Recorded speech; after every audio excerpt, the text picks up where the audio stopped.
Bismillahirrahmanirrahim. Assalamualaikum warahmatullahi wabarakatuh. Alhamdulillahi rabbil alamin. Alhamdulillahil azizil ghaffar. Mukawwilil laili 'alan nahar. Tazkiratan lidawil qulubi wal absar. Wa tabsiratan lidawil uquli wal i'tibar. Wassalatu wassalamu ala sayyidina Muhammadinil Mukhtar wa alihil adhar wa ashabihil akhyar adada ni'amillahi wa ifdalih. Ashhadu an la ilaha illallah wa ashhadu anna Muhammadar Rasulullah. Rabbi shrah li sadri wa yassir li amri wahlul 'uqdatam bil lisani yafqahu qawli. Amma ba'du. Pada kesempatan yang mulia ini, izinkan saya Muhammad Iqbal Badruddin, mahasiswa PKU MUI DKI Jakarta angkatan ke-19, ingin menyampaikan sebuah pesan dari Al-Quran tentang batasan ilmu manusia dan kemahakuasaan Allah Subhanahu wa Ta'ala yang terangkum indah dalam surat Luqman ayat ke-34. A'udzubillahi minasyaitonirrajim. Bismillahirrahmanirrahim. Innallaha indahu ilmus sa'ah wa yunazzilul ghais wa ya'lamu ma fil arham wa ma tadri nafsum mada taksibu ghada wa ma tadri nafsum bi ayyi ardin tamut innallaha alimun khabir. Yang artinya sesungguhnya Allah hanya pada sisinya sajalah pengetahuan tentang hari kiamat, dan dialah Allah yang menurunkan hujan dan mengetahui apa yang ada di dalam rahim, dan tiada seorang pun yang dapat mengetahui dengan pasti apa yang akan diusahakannya besok, dan tidak ada seorang pun yang dapat mengetahui di bumi mana ia akan mati. Sesungguhnya Allah Maha mengetahui lagi Maha mengenal. Hadirin rahimakumullah, dalam ayat ini Allah Subhanahu wa Ta'ala menegaskan ada 5 hal gaib yang menjadi hak prerogatifnya Allah Subhanahu wa Ta'ala. Kunci-kunci rahasia ini disebut sebagai mafatihul ghaib. Jadi apa saja kelima hal tersebut? Di dalam ayat tersebut tadi yang pertama disebutkan adalah ilmus sa'ah, yaitu pengetahuan tentang hari kiamat. Kapan kiamat itu terjadi? Tidak ada nabi yang diutus dan tidak ada malaikat yang dekat dengan Allah yang mengetahui kapan kiamat itu terjadi. Itu murni rahasia Allah agar kita senantiasa waspada dan beramal soleh setiap saat tanpa menunda-nunda. Kemudian yang kedua, yaitu wa yunazzilul ghais, yaitu Allah lah yang menurunkan hujan. Mungkin di era teknologi sekarang, manusia dengan ilmu meteorologinya mungkin bisa memprediksi cuaca. Besok kemungkinan hujan, tapi apakah ada yang tahu dengan tepat di mana air hujan itu akan jatuh dan berapa kadarnya, dan apakah hujan tersebut menjadi rahmat atau azab?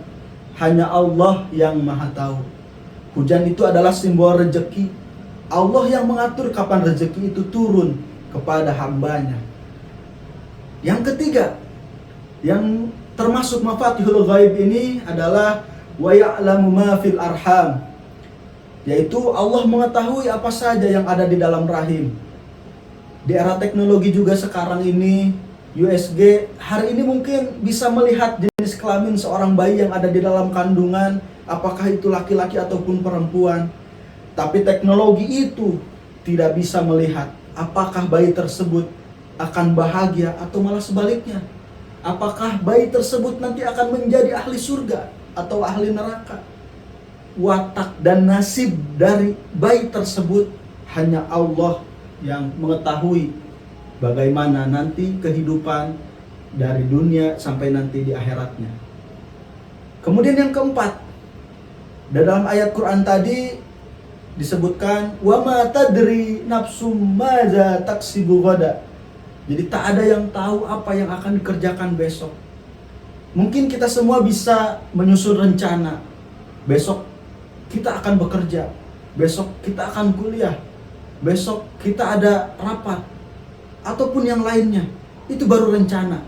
kepastian apakah rencana tersebut bisa terrealisasi atau tidak, ataukah nanti besok itu akan ada halangan atau tidak.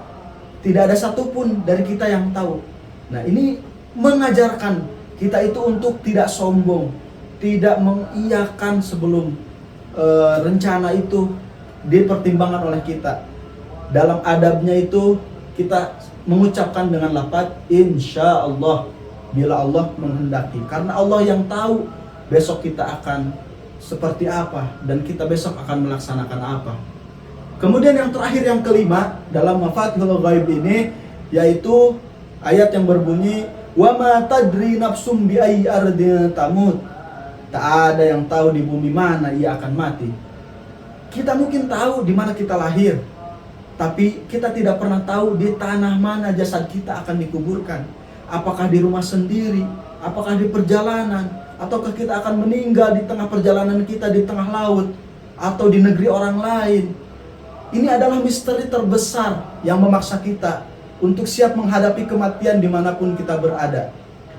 Hal ini diperkuat oleh hadis Rasulullah Shallallahu Alaihi Wasallam yang diriwayatkan oleh Imam Bukhari.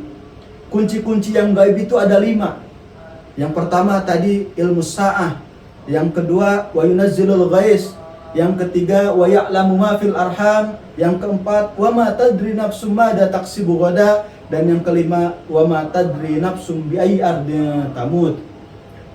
Sahabatku sekalian, lantas apa hikmah dari ketidaktahuan kita ini? Mengapa Allah merahasiakan itu semua? Jawabannya adalah agar kita menjadi hamba yang tawadu dan tawakal. Karena kita tidak tahu kapan kiamat, kita tidak tahu kapan turunnya hujan. Kita terus beribadah karena kita tidak tahu tersebut nasib kita besok akan menjadi apa. Kita terus berusaha dan berdoa. Dalam hal ini teringat dari cerita Nabiullah Ismail ketika lahir di padang pasir yang jauh dari air. Ibunda Hajar berlari dari Sofa ke Marwah untuk mencari air dalam rangka berusaha berikhtiar.